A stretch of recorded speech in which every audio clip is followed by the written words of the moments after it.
Sasa tumebaki na shirika 26. Kwa hiyo tunatakiwa kuzalisha shirika zingine. Niwaombe wachungaji, washirika na dinari, ikiwa kuna kakijiji kanaonekana kidogo kanachemka, naomba mniambie, hatukawezi, tutafungua shirika.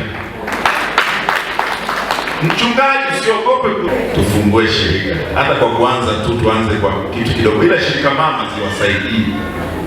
Shirika mama wasaidieni wale msiwatupe kusema anzeni na nyewe wenyewe, anzeni kufanya hivi. Lakini jambo lingine ambalo ninaliomba kwenu ni, tumeambiwa sasa hivi ya kiserikali na agizo la jimbo, tunapaswa kutunza mazingira. Kwa kila Mkristo kwenye jimbo hili, sasa niseme kwa wilaya yangu ya Uyole, apande kuanzia miti minne. Miti gani? Inawezekana ya matunda. Wapi? Labda nyumbani pako au shambani kwako au popote, lakini kila Mkristo anapaswa kupanda miti minne.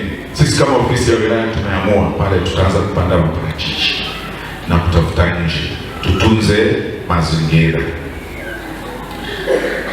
Sasa ni leo nisiseme mengi, lakini niseme wazi ya kwamba tutakuja shirikani kwenu, tutakuja kwenye dinari zenu, tutakutana na mabaraza. Naomba tupokee, tufanye kazi ya Mungu ili kazi ya Mungu isonge mbele. Baba mchungaji, tuwaombe Baba mchungaji, wanapitia visa vingi sana. Baba mchungaji, ninakatisha tamaa. Baba mchungaji, kwa kweli nichukue nafasi kipekee kwamba tangu wilaya hii imezaliwa mwaka jana mwezi wa 10 kwenye sinodi, nikateuliwa kuja kuwa mwenyekiti wa wilaya hii.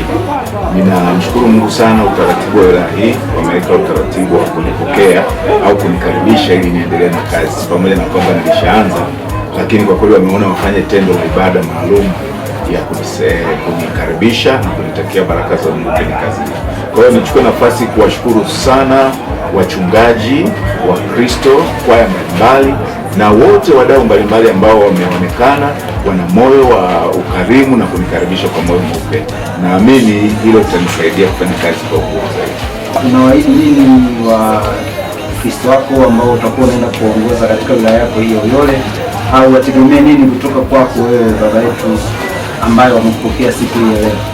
Kwa kweli kwa maana ya wilaya hii, naomba niseme wazi ya kwamba mimi namwamini Mungu, ya kwamba Mungu aliyenipendekeza kupitia watu wa Mungu au jimbo nije wilaya hii, basi Mungu ameona kuna vipaji na karama mbalimbali ambazo zinaweza zikawa faida kwa wilaya hii kwa kazi ya Mungu. Kwa hiyo niwaahidi ya kwamba mipango mbalimbali ya kimaendeleo kwa maana ya uchumi, lakini mipango ya kiroho, kwamba kuimarisha watu kiroho na ongezeko la watu kiuchumi na maisha yao, wategemee hivyo, kwa sababu ninamwamini Mungu ya kwamba Mungu aliyetuita ametupa mafuta kwa ajili ya utumishi. Kwa hiyo wategemee baraka za Mungu za kuzidishwa.